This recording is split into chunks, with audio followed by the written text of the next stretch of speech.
Ever wonder why scam calls feel so specific? Why they somehow already know your name, your city, or even your address? It's usually because of data brokers. These companies collect your personal information from across the internet and sell it online, usually without you even realizing it. Things like your phone number, home address, family members, and even places you've lived. And once your information is out there, it spreads fast. That's where Aura comes in. Aura automatically finds your personal information on data broker sites and submits removal requests for you. Then Aura keeps monitoring to help make sure your information stays gone. You can even see where your data was found and removed. And Aura goes beyond data removal. You also get a VPN, antivirus, password manager, spam call protection, dark web monitoring, and up to $5 million in identity theft insurance. Right now, you can try Aura free at aura.com/hidden. That's aura.com/hidden. Most people overpay for car insurance, not because they're careless, but because switching feels like too much hassle. That's why there's Jerry, your proactive insurance assistant. Jerry compares rates side by side from over 50 top insurers and helps you switch with ease. Jerry even tracks market rates and alerts you when it's best to shop. No spam calls, no hidden fees. Drivers who save with Jerry could save over $1,300 a year. Switch with confidence. Download the Jerry app or visit jerry.ai/Libsyn today. That's JERRY.ai/LIBSYN. How would you like a 15% discount to my daily email, the stack of stuff, the show notes, discounts to the conference, all of that? All you need to do is text the word show to 33777. You'll get the annual subscription with a 15% discount to my daily email. You'll get the stack of stuff, the links to the show notes, discounts to the conference, and so much more. All you have to do is text the word show, SHOW, to 33777. Text show to 33777.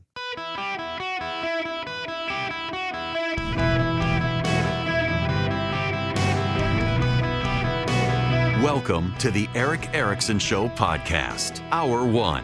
Hello, America. Welcome. It is Eric Erickson here across the United States, coming to you live from Oklahoma City, my affiliate Freedom 96.9. Going to meet some of the audience this afternoon. Should be a great time here in Oklahoma City. There are hills in Oklahoma and a lot of trees. It's not like Kansas.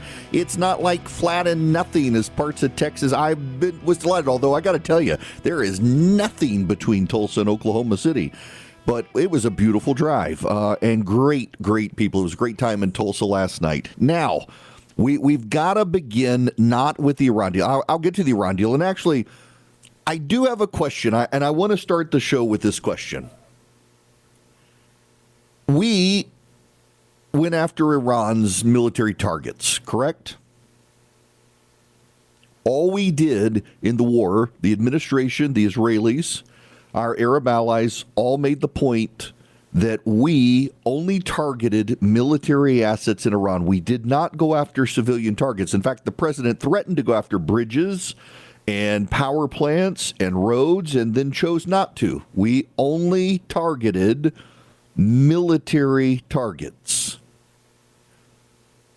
Why then is Iran getting a $300 billion reconstruction fund?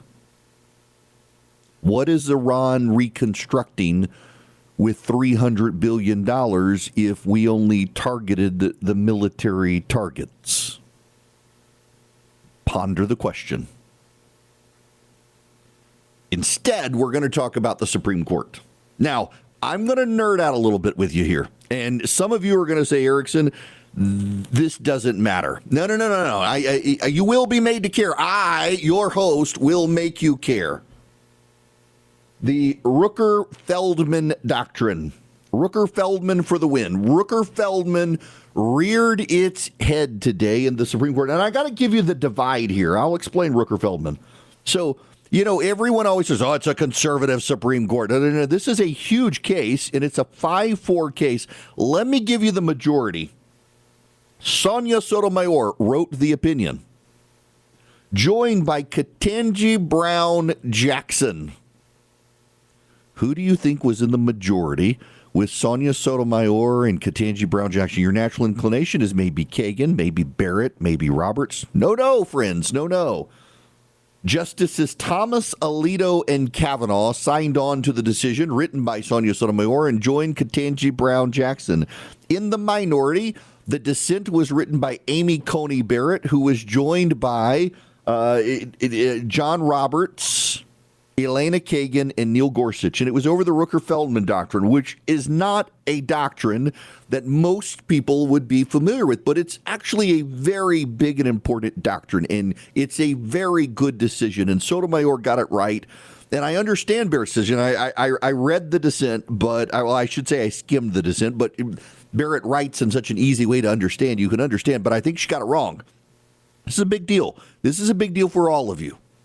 What the Rooker-Feldman doctrine says is that with very few exceptions, if you file a lawsuit in a state court or you are in court, say a criminal case, and you claim that your constitutional rights have been violated or federal law has been violated, you've got to wait to take your appeal all the way to your state Supreme Court before you can get the federal courts to intervene. Now, you're like, Erickson, wouldn't that speed it up? Yes, but here's the thing. 250 years ago, this July 4th, 13 individual nations signed a document we know as the Declaration of Independence. And what did it say? These United States of America. And it did not mean they were in union. It meant they were united in common cause. They were 13, in their views, no longer colonies of Great Britain, but 13 independent nations. And when those 13 independent nations came together to form what they then began to call the United States of America as a nation, they gave up limited sovereignty to Washington, D.C. So the states have plenary power, and this comes into effect in the Hunter Biden case we're about to get to. The states have plenary power. Washington, D.C. has limited power. That is a governing doctrine within our constitutional system that the federal government has limits on its powers. Article 1, Section 8 of the Constitution gives the Congress, I think, 17 things it can do, and then there's an 18th necessary and proper clause for you got all the power to do these preceding things. They're very limited. So the federal government does not run schools because education is not a power of the federal government. The federal government does not build roads, except postal roads, federal highways, because otherwise it's not in the Constitution. The federal government does not have a police state or a police division. It has the FBI. That's a Federal Bureau of Investigation. It's not a random run-of-the-mill police department. Why? Because there's no police power under Article 1, Section 8. The federal government, it gives money to the states for health care and the like, but it doesn't run hospitals. It doesn't run mental health institutions. Why? There is no health care power under Article 1, Section 8. The federal government, and I think it's gone too far, but the federal government allocates money to fund things through the states. The states don't have to take the money, though. There's clear federal doctrine. The states do not have to take the money from the federal government to run those programs. If they do, it comes with strings attached, but they don't have to. So the states are semi-sovereign nations still. And that's what the Europeans and the Japanese and the Koreans and the Chinese and others who are coming over for the World Cup are finding, is that every single state in the United States has very unique culture. I am in Oklahoma. They have bombs here. I saw them in Ohio, too. The dairy with the ice cream and the burgers. They've got great Oklahoma culture. Oklahoma and Texas, you got a good football culture in and of itself. In Texas, the football stadiums for the high schools are bigger than some NFL stadiums. It's phenomenal, individual, unique culture for the states. And so what the Rooker-Feldman doctrine says is that you've got to, when you file a lawsuit or you are in a state court, you got to wait until the state appellate process works before you can go to the federal government and say you got it wrong. Now, the dissent says, from Amy Coney Barrett, if it's explicitly wrong, you shouldn't have to wait to get it corrected. She has a point.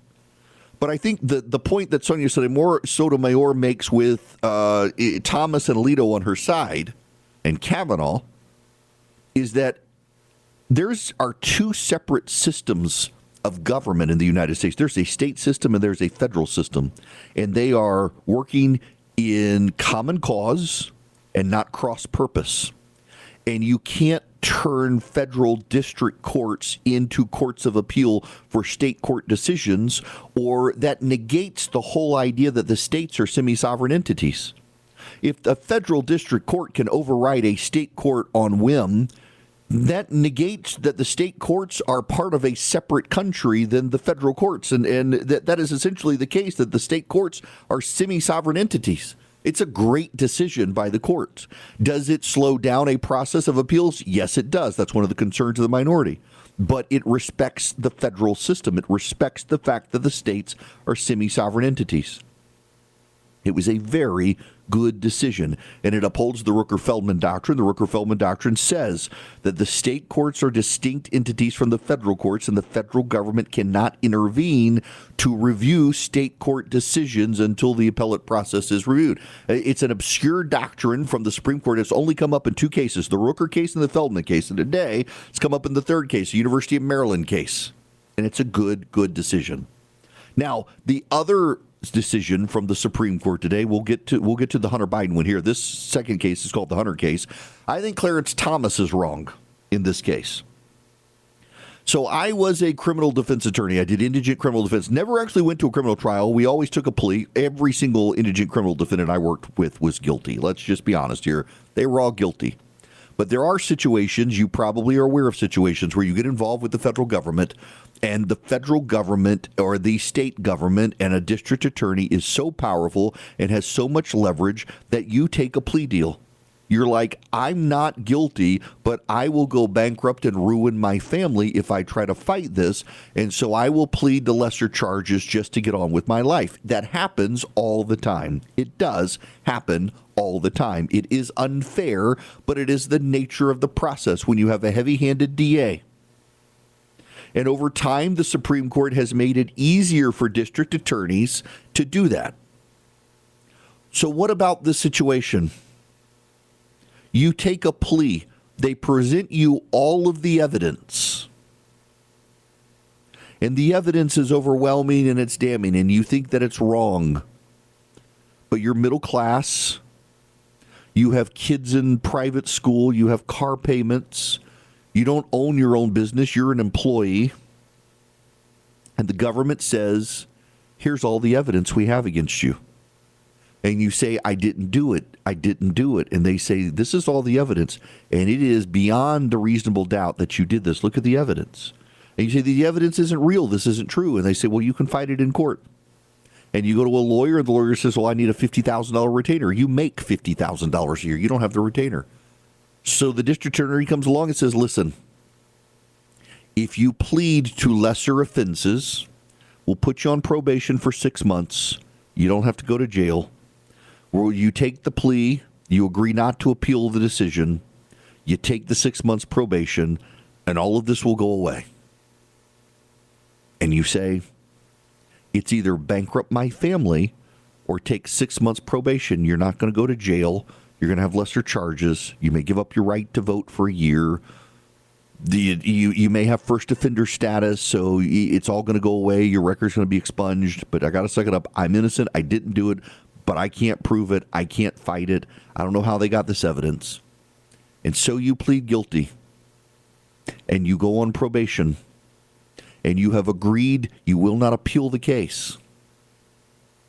And then you find out the police manufactured the evidence against you. Clarence Thomas today said that if you've taken the plea and chose not to fight, you shouldn't be able suddenly now to appeal. And I think he's wrong. What the other 8 justices of the Supreme Court said is that if in the interest of justice you should be able to appeal a decision, appeal the decision. If it would make a mockery of our judicial system for you to not be able to appeal, you should be able to appeal. And if you pled guilty to something because you couldn't afford to fight the state, and then it turns out that the state manufactured the evidence, you should be able to appeal that decision. And so in an 8-1 decision today in the Hunter case, The Supreme Court said, appeal. You cannot give up your right to appeal if it's in the interest of justice. And to quote Neil Gorsuch, this is such a great line by Justice Neil Gorsuch in this case, concurring in the decision. In our times, the jury trial has given way to a conveyor belt of plea bargains. At least some responsibility for that development lies with this court. When confronted with coercive prosecutorial tactics designed to induce defendants to take plea deals, the court has often condoned those practices or let them pass in silence. Today, the court begins to correct course. Neil Gorsuch is right. It happens. And the Supreme Court today, in an 8-1 decision, began to restore people's freedoms to appeal even after they've taken deals that gave up their right to appeal when justice demands it. Good cases from the Supreme Court. And that ultimately leaves the other big case today, the Hunter Biden case before the Supreme Court. Now, it wasn't actually Hunter Biden. There's a man named, I think, Hamandi appealed to the United States Supreme Court because he was charged with the crime of owning a gun while being on drugs. And the Supreme Court, in a unanimous decision today, said that it is too powerful it is too much for the federal government under the Commerce Clause to make it a crime to tell people you can't be on marijuana and also own a gun, that the government doesn't have police power under the Commerce Clause to be able to exercise that power. That is the biggest case in the Supreme Court today. We got to dive into it. I'll tell you what I know. I've read the cases when we come back. There's a better way to buy blinds, shades, shutters, and drapery, and it's called 3-Day Blinds. 3-Day Blinds is the leading manufacturer of custom blinds, shades, shutters, and drapery. And we've been doing this for over 45 years, so we really know our stuff. Here's what makes us different. A professional design consultant comes right to your home with tons of samples, helps you pick the right style, takes precise measurements, and even handles the installation. No guesswork, no DIY disasters. Whether you want more privacy, better light control, or to upgrade your home with motorized or smart blinds, 3-Day Blinds has thousands of options to fit any style or budget. So for a free, no-charge, no-obligation consultation, head to 3dayblinds.com/podcast for our buy one, get one 50% off deal. That's the number 3, dayblinds.com/podcast. Greetings, welcome. It is Eric Erickson here. The phone number is 877-973-7425. Look, we'll get into the Iran deal. I really don't have anything good to say about it. I will try to make the optimistic case. In all fairness and intellectual honesty, very few hosts in America could do it. When we come back, I'll try to do it. But we got to talk about this case first, because it's actually a big deal. The United States Supreme Court rendered verdict about Ali Hamani. He's a dual citizen of the United States and Pakistan who was born in Texas, spent most of his life living in Dallas with his parents and working a stable job, but is suspecting Mr. Hamani and his family members of terrorism-related activities. The government conducted a search on the home in 2022. Through the process, he was cooperative. He surrendered a gun in the house. He pointed agents to some marijuana on the property and consented to an interview where he admitted he used marijuana every day. They charged him with the crime of possessing a gun while being on marijuana. And the Supreme Court has ruled that because of the Second Amendment, even though he's a user of marijuana, and that's a prohibited substance under the federal Constitution, or under the federal law, he is allowed to own a gun, that the Second Amendment right trumps it. Clarence Thomas, in a concurrence, pointed out that just based on the very basic fact of the Commerce Clause, the federal government does not have the power to enforce a criminal action under the Commerce Clause, which is how they justified illegal gun ownership. And it was a unanimous decision of the Supreme Court. Now, a couple of them broke in how they handled it, but it was a unanimous decision of the Supreme Court today that if you use marijuana, you're still allowed to own a gun in the United States. Now, it's not a bigger decision than that. It's actually a very nuanced decision, but it's a big deal. Now, I got to tell you about Rinnai and their tankless water heaters. You, my friends, can get a tankless water heater from Rinnai, and if you purchase and install by the end of this month for your home, not your rental, not your company, but for your home, you can get a $500 rebate. You go to talkingtankless.com, you click on the rebate button, you put in your information, and you will be transported to the rebate portal. You'll see the Eric Erickson Show rebate, and you put in my first name, Eric, E-R-I-C-K, and you will be able to get a $500 rebate. You go to talkingtankless.com. The passcode is Eric once you put in your information. Then if you go back to talkingtankless.com, you'll be able to find a certified professional to install your tankless water heater. We have them in our house, and I love it. The kids don't fight over hot water. We have hot water forever. We never, ever run out of hot water. We never do. It's fantastic. Even when the power goes off, we've got ours on a UPS backup, and we keep having hot water. And our power bill went down because we're not keeping water tanks heated all the time. TalkingTankless.com. When we come back, I will do my best to be intellectually honest with the case for the Iran deal, even though I don't like it. There's a better way to buy blinds, shades, shutters, and drapery, and it's called 3-Day Blinds. 3-Day Blinds is the leading manufacturer of custom blinds, shades, shutters, and drapery. And we've been doing this for over 45 years, so we really know our stuff. Here's what makes us different. A professional design consultant comes right to your home with tons of samples, helps you pick the right style, takes precise measurements, and even handles the installation. No guesswork, no DIY disasters. Whether you want more privacy, better light control, or to upgrade your home with motorized or smart blinds, 3-Day Blinds has thousands of options to fit any style or budget. So for a free, no-charge, no-obligation consultation, head to 3dayblinds.com/podcast for our buy one, get one 50% off deal. That's the number 3, dayblinds.com/podcast. Welcome back. It is Eric Erickson here. 877-973-7425 is the phone number. Should you wish to be on the program, I would be happy to have you. You can text Eric, E-R-I-C-K, to 33777 if you want the show notes, the live stream, the podcast, the social media links. More importantly, with Father's Day coming up this weekend, if you want to get a great gift for your dad, come see me at the Gas South Convention Center October 10th in Duluth, Georgia. Text the word SHOW to 33777 and get your tickets now. We sold out in 48 hours last year. We got a much bigger room this time, so now I'm starting to worry. Please, are we going to sell out? So you want to get tickets. Come hang out with me. Now, I want to do something.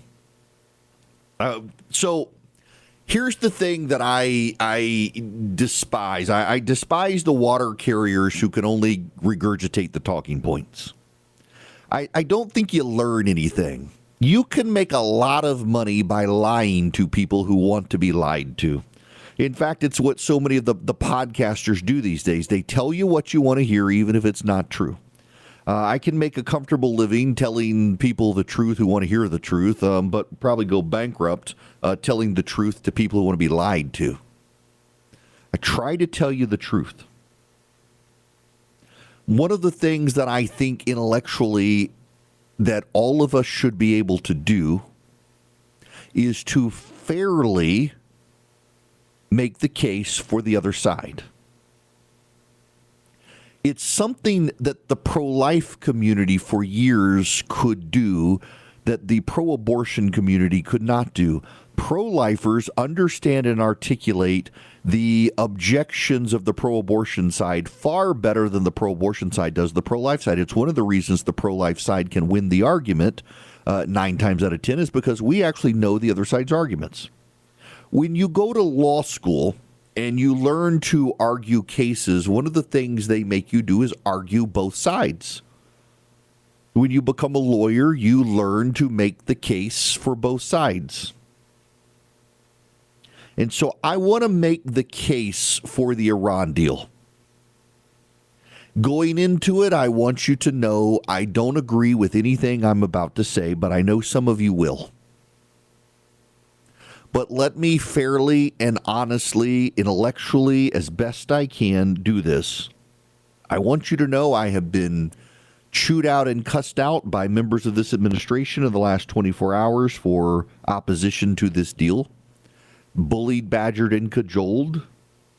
I have been told so many times that I'm a nobody that nobody listens to that it makes me wonder if they really think that, given how often they're trying to tell me that nobody listens to me. Why would you keep telling me this? Why would you keep paying attention to me? But in the spirit of being intellectually honest, let me make this case. For over a month, the United States degraded and destroyed Iran's ability to make war, having been the follow-up to destroying Iran's ability to get to its nuclear materials. We have ruined Iran's ballistic missile capabilities. We have sunk their navy. We've destroyed most of their air force. We have buried under rubble and mountaintops their missile capacity.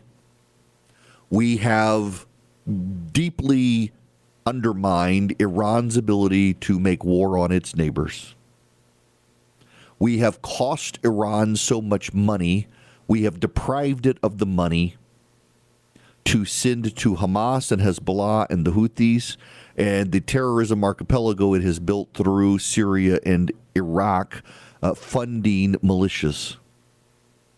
The Iranian government has, through back channels, signaled it's time to move on. Through back channels, the Iranian government has said they will give up their desires for nuclear weapons.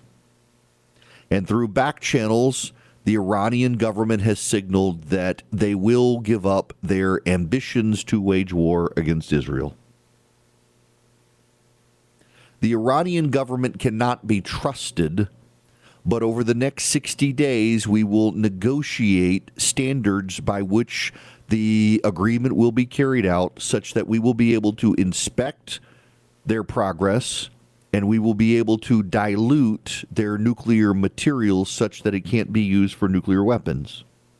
If after 60 days we have determined that Iran has no use for the bargain and has lied to us, we will retake enforcement mechanisms.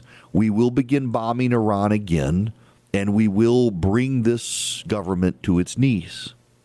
But because Iran has signaled in its back channel conversations to the United States that it does want peace and is willing to give up its nuclear weapons ambitions, we should at least try this deal out.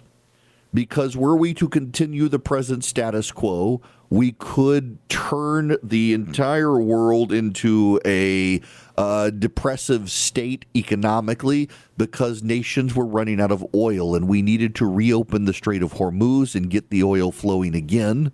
And Iran has agreed under this document in writing that for the next 60 days, they will charge neither toll nor service fee so we can get the oil flowing again. And within 60 days, nations of the world will have rebuilt their reserves, and so we will be prepared to take action against Iran. But in the meantime, why bomb them when we might be able to get peace? Why bomb them when they claim they're willing to give up their nukes? And why bomb them when we can have a diplomatic solution? The president has said he didn't want to start wars, and now the president can end the war and get Iran to give up its nuclear materials. In the meantime, we can have peace in the Middle East, and perhaps we can help oversee a reconstruction of Iran that breathes freedom into Iran and undermines the regime by bringing in economic redevelopment and providing jobs and opportunity for the Iranian people. Sounds good. That is the case the administration is making right now. I'm trying to be fair and intellectually honest about what this Trump administration is promising. Now, let me give you the counter argument. And this is where I stand in this. The President of the United States and the Secretary of Defense told us repeatedly that the Strait of Hormuz was open and the United States was navigating ships through it. So why then must we go through a deal to open the Strait of Hormuz unless the President and the Secretary of Defense were lying to the American people?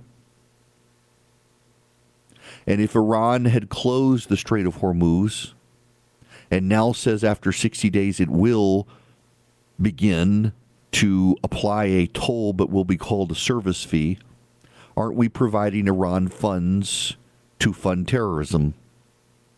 Today, one of the Iranian signatories to the deal, the foreign minister, said that what they could not achieve on the battlefield, they have achieved at the diplomatic table, and that they will proceed with their plan to destroy Jerusalem. Today, the son of the Ayatollah Khomeini, the founder of the Islamic Republic of Iran, said that with the end of this war, the little jihad is over and the great jihad will begin.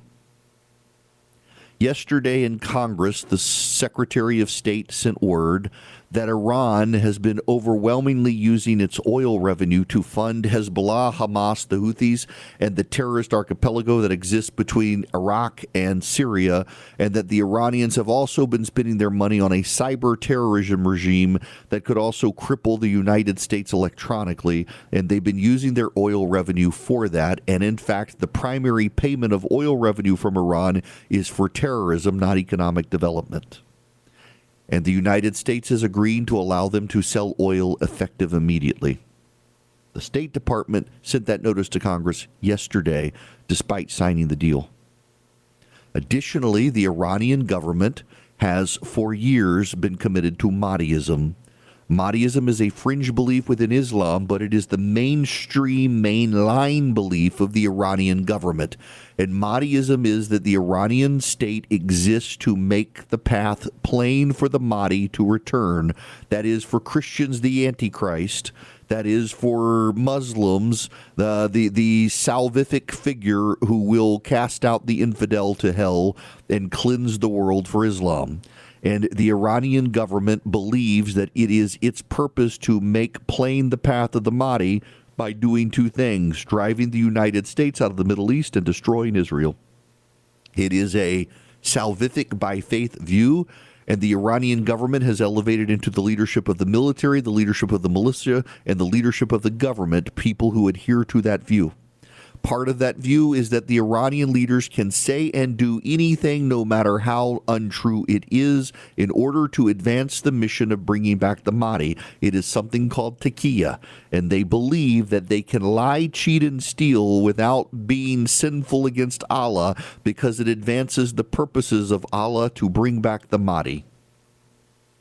So the Iranian government can look us in the eye and say they have no desire to get nuclear weapons and be lying, and they're okay with it in their doctrine. We have 47 years of the Iranians saying that they do not want nuclear weapons. They signed the Nuclear Non-Proliferation Agreement. They signed the Obama Agreement, and we know that during both they continued to pursue their nuclear weapons. The President of the United States and the Secretary of State said that we had to begin this war because Iran was on the verge of getting ballistic missiles that would be so numerous that no one would be able to stop their development of their nuclear program because Iran would have too many missiles to blow up anyone who tried to stop. This is Marco Rubio, then a United States Senator, sitting in a Foreign Affairs Committee in the United States Senate in 2016, raising questions about sending money to Iran. Earlier this month, you said you couldn't guarantee to the American people that the funds that Iran has received as a result of the payments that were made and of the JCPOA have not been used for terrorism. I think it's common sense that, in fact, they would do that. Basically, they were involved in terror before. They're involved in terror now, and I consider their support of Assad to be part of that. That the only thing that's changed is that now we've made it harder for them to acquire a nuclear weapons capability. I would say a second thing has changed, and is that they now have access to millions and millions of dollars they didn't have access to before. So you have the world's key sponsor of terrorism now has millions of dollars more than they once did. There's no evidence that they're using it to build hospitals, bridges, roads, orphanages, sponsor food programs around the world. We don't see aid convoys from Iran providing food and medicine to people suffering in Syria. What we see is an increased amount of support for the Assad regime and the sponsorship of terrorism. So one of the things that's changed is they now have access to millions of dollars they didn't have a year and a half ago. Senator, our best assessment... billions, I apologize, billions. Even if we assume what you said is true, that the money's been used to prop up their domestic economy, ultimately, if that were the case, that domestic economy would then produce more revenue that they could use to fulfill the funding needs of their priorities, which is terrorism and the propping up of Assad. I guess the point for the average American who's watching this issue Here's the bottom line. You have the world's supreme sponsor of terrorism, who now has billions of dollars more than they once did as a result of this. And we're somehow supposed to believe that the bulk of it is being spent to improve the way their economy functions, and that somehow, because funds are fungible, that this is not being used to increase their other aims that they have around the world. That was Marco Rubio in 2016 about the Obama deal. Barack Obama sent Iran $20 billion and said, hey, it's not our money, it's their money. The President of the United States intends to send them $300 billion, but it's not our money, it's their money. The Secretary of State and the CIA and the Defense Department have all said that Iran uses the bulk of its revenue to fund terrorism to advance its messianic cause to destroy Israel and the United States and the Middle East. What has changed? If you say, trust but verify, how do you verify? The IAEA was unable to verify that Iran had actually given up its nuclear ambitions, such that we discovered they had 2 underground facilities where they were illicitly making nuclear weapons. And we only learned that because they were ratted out by their own people. I understand that the administration thinks they've gotten a good deal. And their starting point is that we have so decimated Iran's capacity to make war that we will be able to go back in 60 days if they don't agree. But the president also said we had to suspend it because of the economic harm that could be done in the run-up to the midterms, and that Iran had shown its willingness to shut down the Strait of Hormuz to suspend oil, that we could cause a depression. What will change in 60 days? And how can you trust people who have a doctrine of lying to advance their purpose when their singular purpose, even today, is to bring about the apocalypse? We're not dealing with transactional people. We're dealing with fundamentalists. We did not have to start the war at all. We chose to, so why not finish it? In conclusion, I end again with the point I made at the beginning of the show. If we only targeted their military targets, then what will they reconstruct with the $300 billion we are giving them access to? I need that question answered. Now, before I get out of here, let me tell you about Vision Computer. If you are buying a computer, building a computer, Vision Computer can build the computer for you. And if it's Windows 11 compliant, they can roll the computer over to the new system, and everything will work exactly as it worked on your old computer, except now you get the world-class tech support, where you get a phone number that you get to call in 15 seconds or less. A real human being answers the phone, and that real human being will navigate you through whatever's going on with your computer, any question you have. If you just lost a file and you need to find it, they'll be able to help you with it. They can even remote in. But they can also give you your tech support for your business. If you're a small businessman and you find yourself also having to be the IT department for your company, well, then guess what? They will be able to provide you with IT support so you can focus on your business and let them focus on your computers. And all your employees get the phone number in 15 seconds or less. They get a human being, not an AI chatbot, and that human being is going to be able to navigate them, help them, and make them a productive part of your business.